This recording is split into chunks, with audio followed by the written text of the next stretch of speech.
The prophet Zechariah, chapter 7.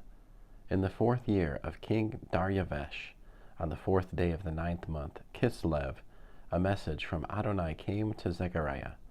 He sent Sar'etzer and Regem-Melekh with his men to Beit-El in order to ask Adonai's favor, as they inquired of the cohanim of the house of Adonai-Tzva'ot and the prophets.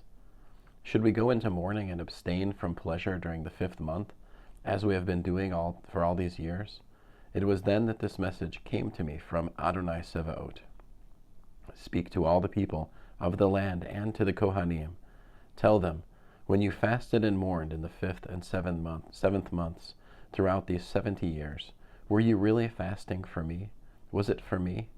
Rather, when you eat and drink, it's just to please yourselves, isn't it? Isn't this just what Adonai proclaimed through the earlier prophets, when Yerushalayim was inhabited and prosperous, as were the cities around her, and the Negev and the Shephelah were inhabited? Then this message from Adonai came to Zechariah. In the past, Adonai-Tzva'ot said, administer true justice. Let everyone show mercy and compassion to his brother. Don't oppress widows, orphans, foreigners, or poor people. Don't plot evil against each other. But they wouldn't listen. They stubbornly turned their shoulder away and stopped up their ears, so that they wouldn't have to hear it. Yes, they made their hearts as hard as a diamond, so that they wouldn't hear the Torah and the messages that Adonai-Tzva'ot had sent by his Spirit through the earlier prophets.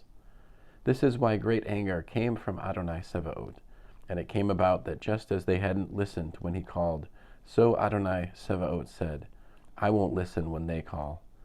But with the power of a whirlwind I will disperse them among all the nations which they have not known. Thus the land was left desolate after them, so that no one came or went. They had turned a pleasant land into a desert. End of Zechariah, chapter 7.